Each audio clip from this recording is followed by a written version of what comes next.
এই অজ্ঞাতনামা গ্রামবাসী এত কাণ্ডের আসল কেন্দ্রবিন্দু রবিন হুড। সে দেখল স্যার গাই অফ জিসবার্ন হল সেই চোয়াড়ে ছেলেটি যে হাস্যকরভাবে ম্যারিয়নের ঘনিষ্ঠ হওয়ার চেষ্টা করছিল। রবিন মনে মনে হাসল।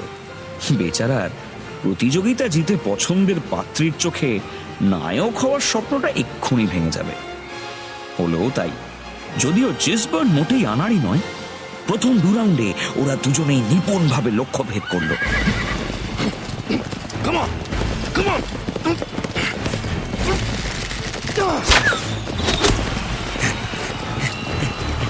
Come on, my boy.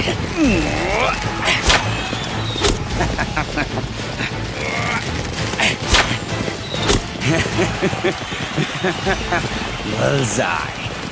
ঘোড়দৌড়ে Robin সে সময় ইচ্ছে করেই একটু পিছিয়ে ছিল। শেষবার ঘোরার সময় তার তীর জিসবার্নের শেষ তীরটাকে চিরে দুভাগ করে দিয়ে লক্ষ্যবিন্দুতে বিঁধে গেল।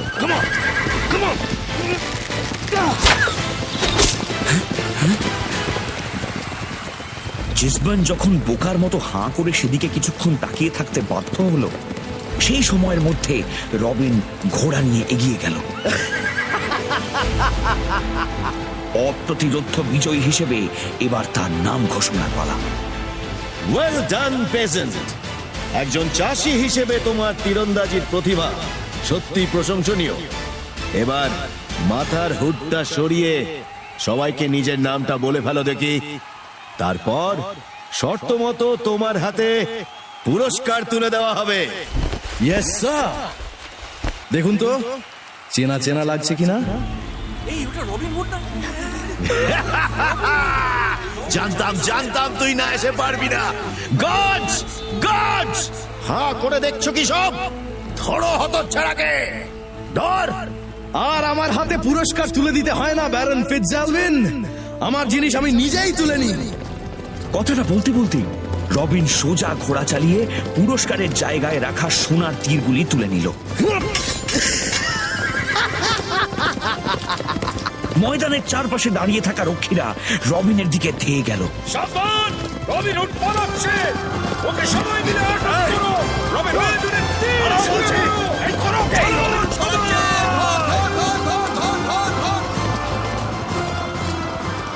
বেশ কয়েকজন রক্ষী তার পিছনে ধাওয়া করে বেরিয়ে গেল। অনেকক্ষণ বাদেও যখন তারা কেউ ফিরল না, তখন অ্যাবট অফ র্যামসির কি যেন সন্দেহ হলো। খোঁজ লাগিয়ে তিনি জানতে পারলেন দুর্গের ও প্রাসাদের বিভিন্ন আনাচে কানাচে হাত পা মুখ বাঁধা অবস্থায় পাওয়া গেছে নটিংহাম কাসেলের কয়েকজন গার্ডকে। হ্যাঁ, তাদেরই আজ প্রতিযোগিতার মাঠে পোস্টিং ছিল, কিন্তু তারা কেউ যেতে পারেনি। ওদিকে শারউড ফরেস্টের গভীরে নিজেদের আড্ডায় ফিরে গিয়ে রবিনকে ধাওয়া করে যাওয়ার রক্ষীরা শিরস্ত্রাণ খুলে হাসতে হাসতে বসে পড়ল। Well done boys. আজ স্বয়ং ঈশ্বর আসলেও আমাদেরকে ধরতে পারতো না। উফ, কি একখানা দিন গেল। রবিন, তোমার পারফেক্ট প্ল্যানিং এর কোনো তুলনা নেই। আজকে অ্যালেন থাকলে শেরিফের মুখ দেখে আরো মজা পেত। আচ্ছা, অ্যালান হঠাৎ ফ্রান্সে ছুটলো কেন? 1 বছরের বেশি হয়ে গেল বোধহয়, কিন্তু আমি তো এটা ঠিক জানি না। অ্যালেন ফ্রান্স গেছে সেখানকার রাজার সার্ভিসে নাম লেখাতে, বুঝলে উইল? ও, কিন্তু হঠাৎ? তিনি আমাদের প্রিন্স রিচার্ডের বন্ধু বলে নাকি? রিচার্ডও তো দীর্ঘকাল নরম্যান্ডিতেই আছেন বলে শুনেছি। হ্যাঁ, সেটাও হয়তো একটা কারণ। তবে আসল কারণ হলো শেরিফ ক্রিস্টেবেলকে নরম্যান্ডির এক কনভেন্টে পাঠিয়ে দিয়েছেন অ্যালেনের সঙ্গে, যাতে ও যোগাযোগ না করতে পারে। কিন্তু এই লোকটাকে যে যেভাবে পারে বোকা বানায়, ভাবলে মাঝে মাঝে খারাপই লাগে। ক্রিস্টেবেলের হ্যান্ডমেড মড, এই যে আমাদের ফ্রায়ার টাকের খুব আদরের শিষ্যা, সে অ্যালেনকে যথাসময় খবর দিয়ে দিয়েছিল। ব্যাস, আর কি। অ্যালেনও গোপনে একই জাহাজে উঠে চলে গেল। শরীফ ওদের আলাদা করতে গিয়ে আরো মেলামেশার সুযোগ করে দিলেন।